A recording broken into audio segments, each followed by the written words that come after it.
December 16, 1944, 4:30 a.m., the Ardennes Forest, Belgium.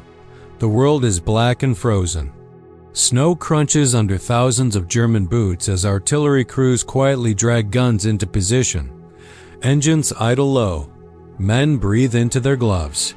Somewhere in the dark, a cigarette is crushed under a heel. Then, without warning, the forest explodes. Shells rip into American lines. Trees splinter. Radios scream. Bunkers shake. You can almost feel the ground jump beneath you as Hitler's last gamble begins. For months, the Western Front had lulled itself into believing the war was nearly over. The Allies were pushing east. Paris was free. German resistance felt tired, predictable, finished. But now, in the frozen silence of the Ardennes, Hitler has unleashed everything he has left. Panzer engines roar awake. Columns surge through fog-covered valleys.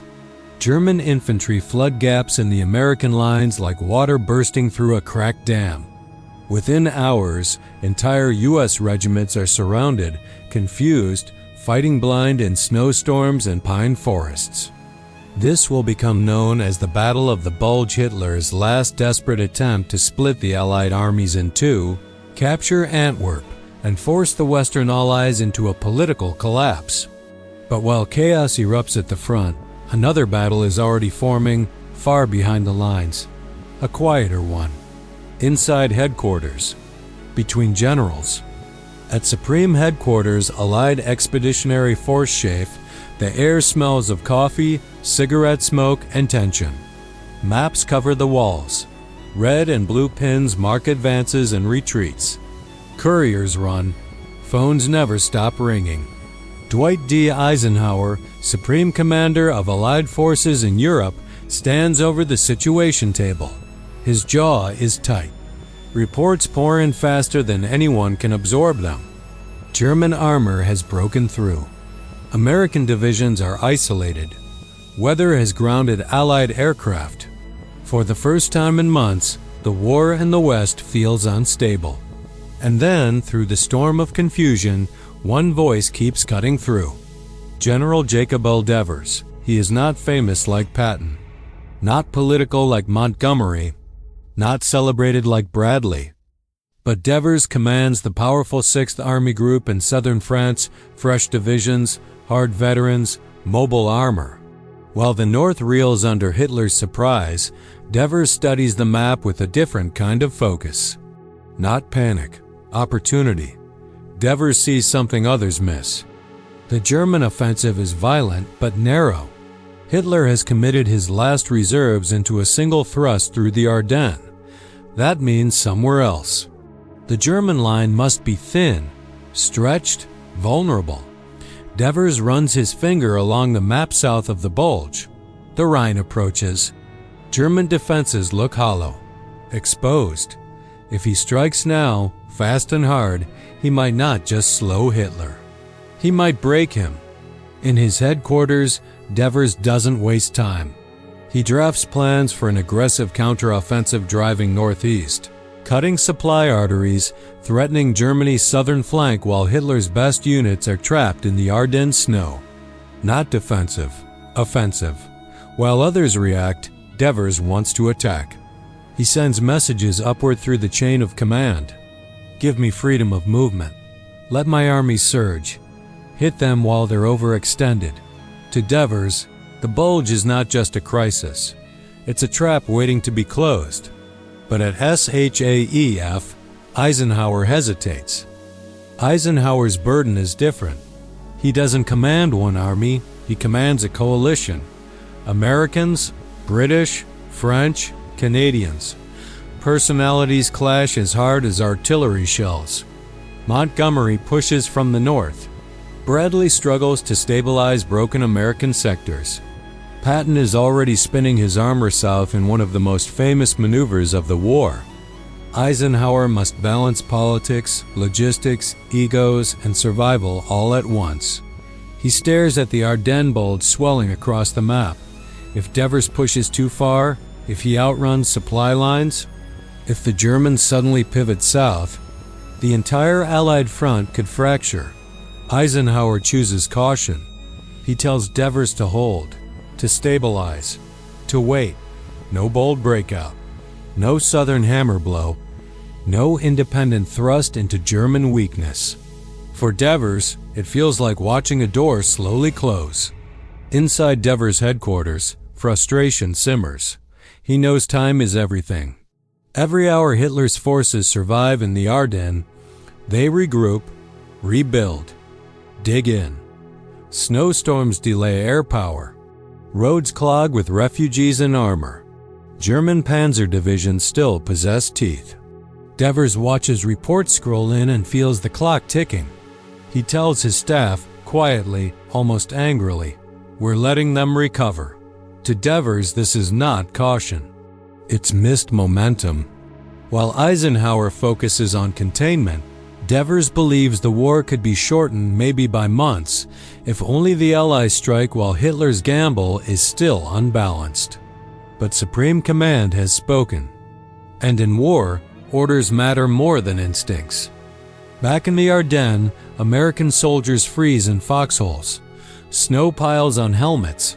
Wounded men whisper for medics. German armor prowls narrow forest roads. Bastogne is tightening into a siege. Hitler watches the offensive unfold and believes destiny is finally bending back in his direction. He doesn't know what Devers is planning. He doesn't know how close his gamble may already be to collapse.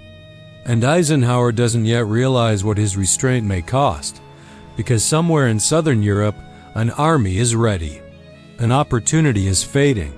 And one forgotten general is about to learn how dangerous hesitation can be in the middle of history's most desperate gamble. December 18, 1944.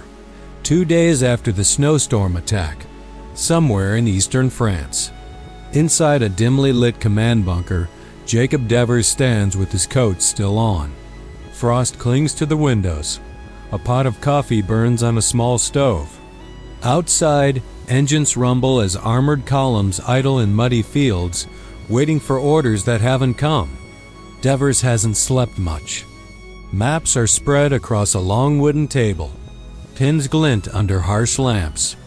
Staff officers whisper, measure distances, trace possible routes with pencils worn down to the wood.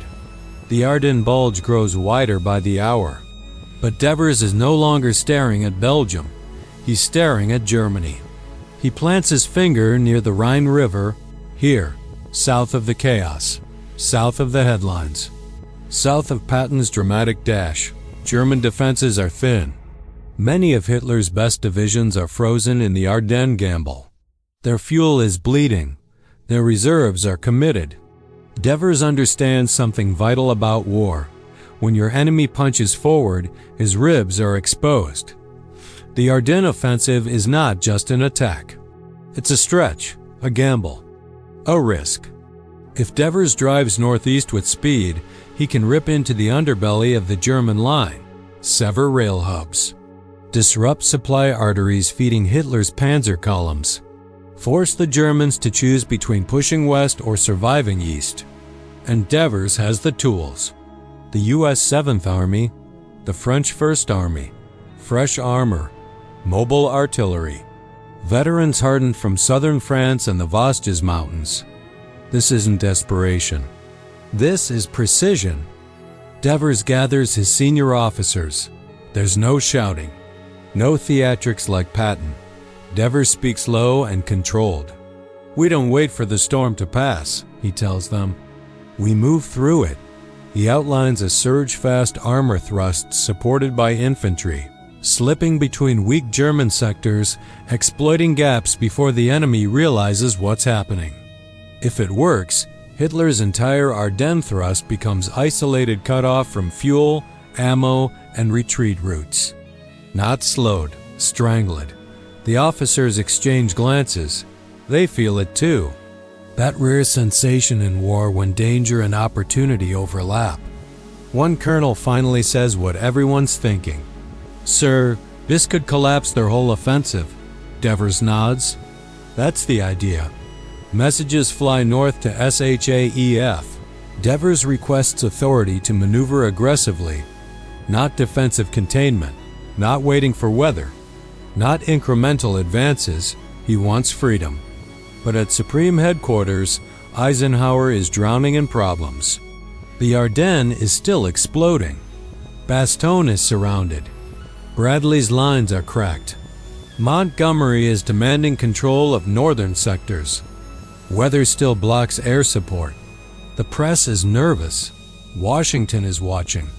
Eisenhower reads Devers' proposal and pauses, because Devers' plan isn't safe. It's bold. It's fast. It risks supply overextension. It risks political fallout if something collapses. Eisenhower doesn't just fight Germans. He fights chaos. And chaos to Eisenhower must be stabilized before it can be exploited. So he does what supreme commanders often do when the map looks unstable. He limits movement. He orders Devers to stay largely defensive, to secure lines, to avoid deep independent thrusts, to synchronize with the northern response instead of creating a southern shockwave. In short, wait. The reply reaches Devers late at night. A courier hands over the paper. Devers reads it once. Then again. The words feel heavy. Hold. Stabilize. Do not overextend. Devers doesn't argue aloud. But inside something tightens. Because he knows what the map looks like today. And he knows what it will look like tomorrow. Opportunity decays faster than fear. Outside, snow drifts across tank hulls. Soldiers stomp their feet for warmth. Radios crackle with fragments of Ardennes chaos units lost. Roads blocked, villages changing hands 3 times in a day. Devers walks alone for a moment. He can hear engines. Smell diesel. Hear the metallic clank of crews checking armor plates. His army is ready, and it's being held still. In war, standing still is sometimes deadlier than moving wrong. Meanwhile, in the Ardennes, Hitler's gamble is still alive. German units push west. American paratroopers dig in. Bastogne becomes legend in the making. But behind that legend is a quieter truth. The Germans are burning fuel they cannot replace, losing tanks they cannot rebuild. Bleeding men Germany no longer has. If a southern hammer fell now, Hitler's gamble might shatter. But no hammer falls. Only snow. Only delay.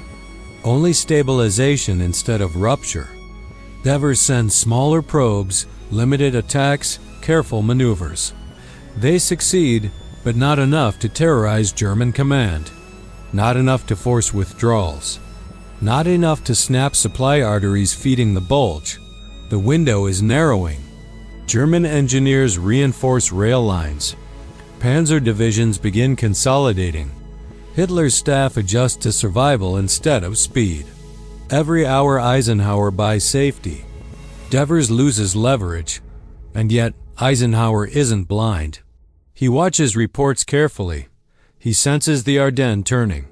Patton's armor is pushing north. Weather is clearing. Allied air power will soon return like a storm of steel. From Eisenhower's perspective, victory will come by containment, not chaos. But Devers sees something Eisenhower doesn't fully accept yet. You don't win a gamble by letting the gambler breathe. You win it by suffocating him. By December's end, the Bulge is no longer expanding. It's hardening. The Germans dig in, regroup, resist, and the moment where Devers might have turned Hitler's last throw into a total collapse is slipping quietly into history. Unfought, unwritten, unremembered. But the real cost of Eisenhower's decision is still coming, because soon the Allies won't just be stopping Hitler's gamble. They'll be paying for the time they allowed it to live.